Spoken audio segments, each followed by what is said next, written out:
Ya, bismillahirrahmanirrahim. Assalamualaikum warahmatullahi wabarakatuh. Waalaikumsalam warahmatullahi wabarakatuh. Para netizen dan netijah dimanapun berada ya. Saya sebut netizen dan netijah kan karena bisa membedakan gender ya. Nah, pada hari ini ya saya diminta mewawancari dua tokoh penting terkait kita akan menyambut bulan suci Ramadan yang pertama, yang kedua apa yang harus kita siapkan. Gini, karena di bulan suci kemarin ada Pak Luhut tuh bilang ya, prasyarat-prasyarat yang agak ribet ya menurut saya ya. Pertama harus kalau mau ngadain terawih harus booster dulu ya, atau ketika mau mudik itu harus PCR dan antigen kalau cuma vaksin 1 dan 2 ya. Nah, yang ketiga harus booster dulu. Nah, apa yang harus dipersiapkan nih dari masing-masing Pak Yusuf Martak dari saya Yusuf Martak dari GNPF, Ketua GNPF Ulama, dan juga Bang Egy Sujana sebagai TPUA. Tim Pembela Ulama dan Aktivis. Tim Pembela Ulama dan Aktivis. Silakan Bang. Saya Yusuf Martak. Ya. Terkait Ramadan dulu dan ucapan selamat Ramadan. Terima kasih. Dengan siapa? Awal. Terima kasih, Mas Awal. Oke. Bismillahirrahmanirrahim. Assalamualaikum warahmatullahi wabarakatuh. Waalaikumsalam. Alhamdulillah, saya mengucapkan puji dan syukur kehadirat Allah Subhanahu wa taala serta salawat dan salam kepada junjungan Nabi besar kita Muhammad sallallahu alaihi wasallam. Yang saya hormati, yang saya cintai, ini apa ini, Kakanda atau Adinda atau brother ini, brother lebih akrab. Ini jadi saya Ketua Umum Gerakan Nasional Pengawal Fatwa Ulama. Brother saya ini adalah Ketua Umum Tim Pembela Ulama dan Aktivis. Jadi beliau satu tingkat di atas saya karena ada aktivisnya.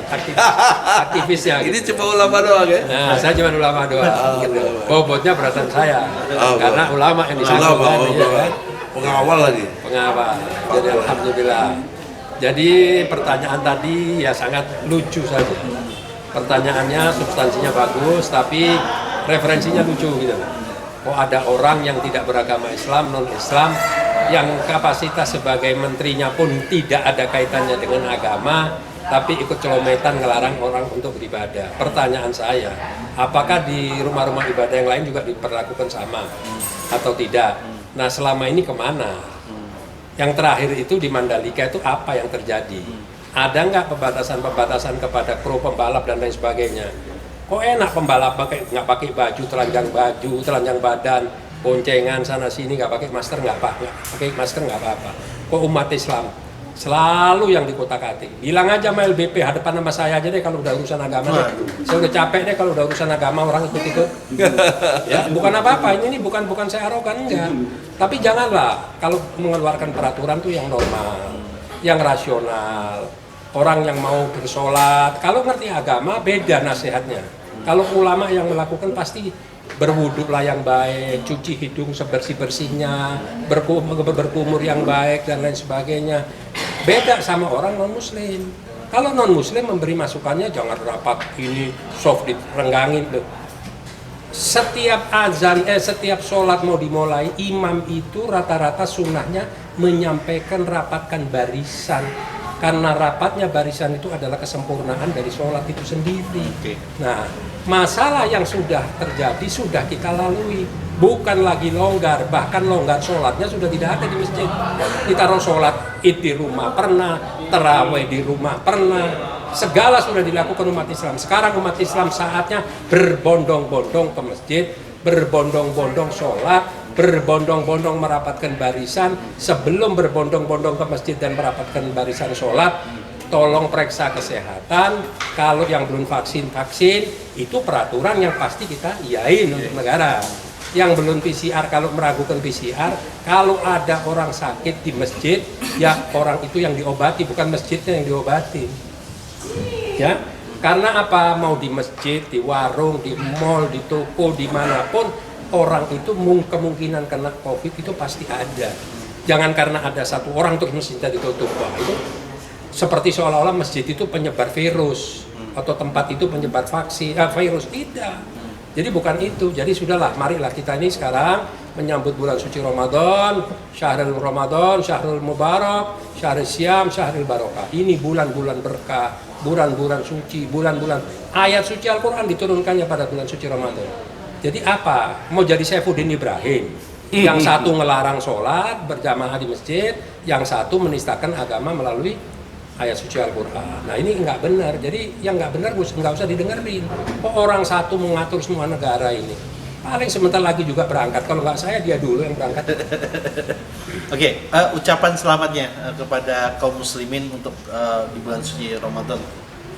Kepada seluruh umat Islam, Syahrul Mubarak, Syahrul Syam, Syahrul Ibadah, selamat berpuasa, yang kuat iman, yang istiqomah.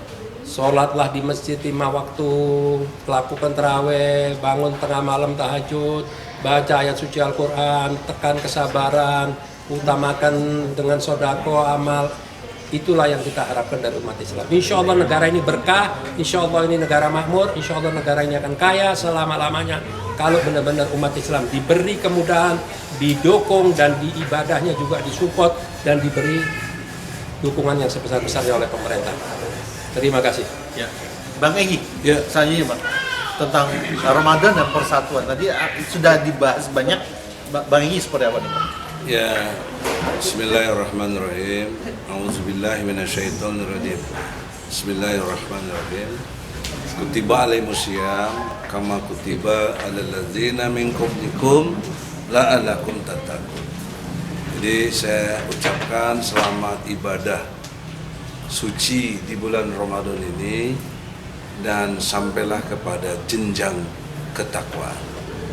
Takwa dalam perspektif yang saya pahami adalah kemampuan untuk menutup peluang segala bentuk maksiat, kezoliman, dan segala hal yang dilarang Allah, dan membuka peluang seluas mungkin untuk ibadah yang seluas-luasnya. Itulah takwa. Nah, oleh karena itu, ketika orang mau bertakwa, ada seperti Saudara Luhut bin Sarpanjaitan membuat aturan-aturan yang menutup peluang untuk orang takwa itu. Dia termasuk menghalang-halangi orang menjalankan agama. Itu lebih dari penistaan, brother. Dari konstruksi hukum. Kan di Quran juga ada, lihatlah orang-orang yang menghalang-halangi di jalanku. Ya itu, kita mau puasa dibikin susah, dibikin begini, dibikin begitu, yang diskriminatif, yang dalam waktu katakan 2 minggu lalu kaitan dengan racing Mandalika, itu kan kalau asumsi COVID masih merajalela, itu mestinya ketat dong, ya kan? Nah, pada waktu COVID, sepanjang pengetahuan saya, nggak ada korban, ada nggak korban? Nggak ada.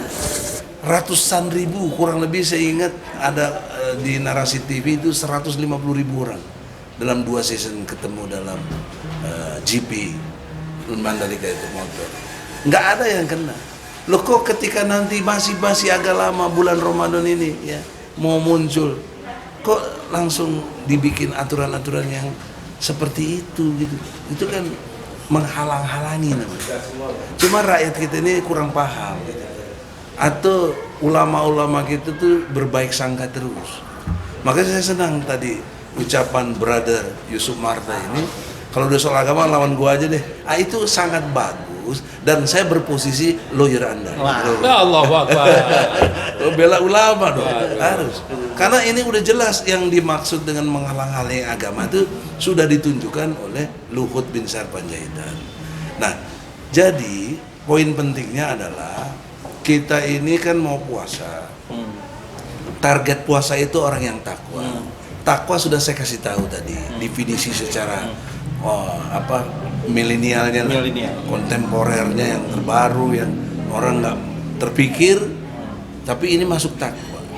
Nah, justru kita tuntut ketakwaan itu pada Jokowi, kepada Luhut. Apa? Ya tutup dong peluang kemaksiatan sehingga orang bisa puasa dengan enak. Jangan kalian buka kemaksiatan ini. Kalian punya kewenangan untuk itu. Pak Yusuf Marta kagak, saya nggak punya. Kewenangan ada pada presiden, ada pada menteri di tingkat internal kekuasaannya. Tutup segala bentuk peluang kemaksiatan, tutup segala kezoliman, tutup peluang-peluang korupsi dan lain sebagainya. Itu proses pendidikan yang universal sedunia dengan bulan puasa ini. Untuk muncul jadi orang takwa itu kan harus proses namanya. Prosesnya itu puasa. Itu pun Allah masih pakai wanti-wanti agar supaya katanya, kamu bertakwa agar. Jadi belum tentu bisa jadi takwa juga dengan puasa ini. Tapi kalau dipastikan puasanya benar dijalankan, penguasanya menutup segala pintu peluang kemaksiatan tadi dan segala bentuk kezoliman, dipastikan rakyat Indonesia pasti takwa. Jadi sebenarnya memimpin umat Islam itu justru sangat menguntungkan dan gampang buat pemerintah. Misalnya sholat saja, inna sholata tanha anil fahsya'i wal munkar. Sholat itu mampu mencegah keji dan mungkar. Pemerintah gak usah bikin program macam-macam, bikin ini, bikin apa. Didik aja rakyat Indonesia sholatnya benar. Karena ini hasil penelitian Pak Ustadz. Saya laporkan dalam pengertian gagasan ya. Menurut Monash University, Monash loh, dari Melbourne, dari Australia. Rakyat Indonesia yang tidak bisa baca Quran 73%. Bayangkan. Yang tidak sholat 75% tidak sholat. Bagaimana mau ada tercegah keji dan mungkar? Maka lihat aja Jakarta, tingkat kriminalitasnya meningkat luar biasa. Katanya kata hadis atau kata apa saya pernah mendengar, bulan puasa setan dibelenggu. Bagaimana buang puasa banyak yang berbuat maksiat juga banyak. Bagaimana cara memahaminya? Nah, saya cara memahaminya adalah yang belenggu setan itu harusnya pemerintah. Dengan keluarkan kebijakan yang menutup peluang-peluang tadi, baru tertutup itu. Tapi kalau pemerintahnya si melekete, pemerintahnya tidak taat juga kepada Allah, malah bikin larang-larangan yang kurang ajar menurut saya, ya secara agama Islam.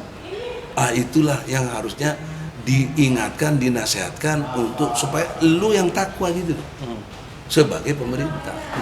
Nah, ulama ini menjaga, mengawal. Ada fatwa ulama-ulama yang harus dijalankan, yang harus ditaati. Pemerintah tidak mentaatinya, gitu. Makanya saya senang sekali tantangan tadi. Dan saya siap sebagai ilmu hukum ya, bukan nantang-nantang ilmu fisik, enggak, itu norak lah. Nah, ini ilmu hukum, kita berbangsa bernegara, pakailah aturan main yang ada.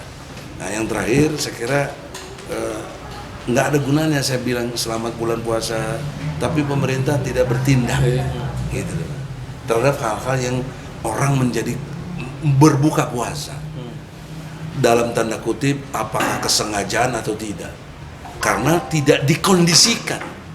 Kalau di Arab Saudi dikondisikan, misalnya azan saja semua tutup, para pedagang itu dengan sendirinya baru azan aja. Kalau di sini azan, di sini azan dibilang gonggongan sama anjing nih. Nah itu kan dasar cara berpikirnya yang nggak cerdas menurut saya ya. Nah oleh karena itulah saya bangga dengan GNPF, kawallah terus ulama ini dan saya kawal secara hukumnya ya. Anda kenapa-napa, Egy Sujana dan tim insya Allah I do my best for you. Jazakumullah khairan. Wah ya. Kita akan masih wawancara yang sangat menggelitik ya tentang pernyataan, kalau dulu sempat heboh Joseph Ozak. Ya. Seorang pendeta ya, yang menghina Islam. Nah, sekarang ini juga dua statusnya, dia seorang murtadin dan juga pendeta sekarang ya, yaitu Saifuddin Ibrahim. Saya lupa nama Nasraninya apa ya. Saya ingatnya Saifuddin Ibrahim itu karena sempat heboh dulu ketika dia keluar menjadi dari Muslim. Itu yang paling perlu kita pertanyakan tentang apa tindakan GNPF kelanjutan kan melaporkan Saifuddin Ibrahim ini, apa tindakan berikutnya? Ya alhamdulillah pada tanggal 22 bulan Maret 2020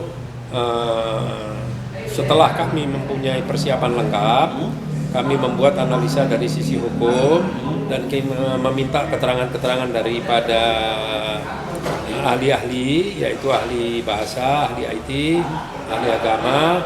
Semua rata-rata menyatakan rekomendasinya bahwa ini sangat layak untuk dilaporkan dan ini memang terjadi penistaan. Bahkan ada referensi yang menyatakan penistaannya sudah di level di atas apa yang pernah dilakukan oleh Ahok. Ya. Nah, atas dasar itu, maka karena saya melihat ini adalah ladang jihad di sini, karena ini penistaan terhadap ayat suci Al-Quran dan ujaran-ujaran penistaan dan kebencian pada agama Islam, maka kami mendatangi Bareskrim Polri. Awalnya kami dinyatakan bahwa sudah ada yang melapor, tapi dari komunitas non-muslim. Karena adanya informasi itu, maka kami mendiskusikannya bahwa tidak ada salahnya dari umat Islam selaku umat Islam. Objek yang dilakukan penghinaan itu terhadap ayat suci Al-Quran adalah milik agama Islam, dan saya sebagai orang Islam ingin melaporkan. Akhirnya kami juga mendapat keterangan bahwa saat ini sekarang sudah dalam proses. Ya saya bilang nggak masalah. Kenapa tidak diterima saja laporan ini? Karena saya mendatangi Bareskrim ini berdasarkan adanya telepon, komunikasi, bahkan ada yang beberapa ulama, kiai yang sudah mendatangi saya mengajak secara bersama-sama untuk turun ke lapangan, melakukan aksi di Bareskrim Polri untuk menuntut ditangkapnya Saifuddin. Nah, karena atas dasar itu saya berinisiatif mencarikan solusi yang terbaik. Saya bilang, saya berilah waktu, saya akan diskusikan ini dengan aparat kepolisian. Tapi alhamdulillah setelah terjadi diskusi yang awalnya kami dimintakan untuk melalui Dumas dan lain sebagainya, tapi mereka sangat-sangat responsif dan sangat menerima lah ya, dalam arti kata sangat menghargai lah laporan daripada kita, dan akhirnya diproses. Dan pada tanggal 22 itu saya didampingi oleh saudara Ikhwan Tuan Kota, Aziz Yanuar dan Wisnu dan beberapa rekan-rekan pengacara yang lain. Nah, disitulah kami mendapatkan bukti surat laporannya pada tanggal 22 Maret dengan nomor dan lain sebagainya dari Bareskrim Cyber Polri. Nah, alhamdulillah, dan mendapat keterangan bahwa aparat kepolisian sudah menindaklanjuti, bahkan sudah mengadakan hubungan komunikasi dengan Kemenham ya, dan Dirjen AHU dan dengan legat FBI, karena ini kaitannya bisa jadi dengan batas visa ya. Karena si Murtadin ini waktu menyampaikan ujaran itu posisi dia di Amerika, bukan dia melarikan diri, tapi posisi dia sedang di Amerika. Nah, pertanyaan banyak kepada saya, bagaimana nanti kalau terjadi seperti yang terjadi pada Paul Zhang. Joseph Paul Zhang. Paul Zhang itu waktu melakukan penistaan dia berada di Indonesia dan dia melarikan diri ke negara Belanda. Nah, negara Belanda itu dia mondar-mandir, Belanda Jerman. Dia juga mulai ketakutan. Nah, di negara Belanda dan Jerman ini tidak dianggap penistaan. Jadi kalau kita menistakan pendeta di Belanda atau di Jerman, dianggap nggak penistaan, ya kita mestinya lakukan itu gitu. Tapi kan umat Islam ini lagi-lagi tidak arogan seperti begitu gitu. Jadi kita ini agar semuanya ini berjalan sesuai koridor hukum, konstitusi, maka kami laporkan. Dan alhamdulillah 2 hari lalu kami mendapat berita bahwa sudah ditingkatkan ke penyidikan. Oke. Gitu. Bakal dikawal terus sama teman-teman GNPF. GNPF akan selalu mengawal dan secara periodik akan minta informasi, update, dan kalau nantinya ternyata benar-benar aparat sudah melakukan seluruh kemampuannya, ya kita akan bisa menerima. Tapi kalau tidak, ya saya tidak bisa melarang lagi kalau untuk umat akan turun. Kalau seandainya nih Pak Saifuddin Ibrahim itu meminta maaf, apakah akan terus diteruskan atau tidak dilanjutkan? Begini, ini bukan permasalahan antara orang per orang atau satu organisasi yang dengan mudah ya, karena yang dinistakan itu adalah kitab suci agama Islam. Berarti dia harus minta maaf seluruh dunia. Apa ya semua orang itu mau memaafkan dia? Mungkin kepingin ngegorok dia, mungkin dia kan gitu ya kan, dari sakit hatinya karena arogansinya udah terlalu berlebihan. Dia bukan menyampaikan ada indikasi atau tidak, justru dia minta kepada Departemen Agama, Kemenak, agar menghapus 300 ayat suci Al-Quran. Ini kurang ajar berlebih-lebihan. Bagaimana kalau itu kita lakukan terhadap agama dia? Apakah agama dia yang lain akan diam orang-orang atau pendeta yang lain? Kan tidak mungkin. Nah, inilah yang kenapa tidak boleh dibiarkan. Insya Allah aparat akan menindaklanjuti. Insya Allah. Ya, terima kasih Pak Yusuf Martek. Mudah-mudahan kita kawal terus para ulama kita, jaga terus ulama kita agar barisan kaum muslimin terus kuat, karena fajar kemenangan itu akan tiba.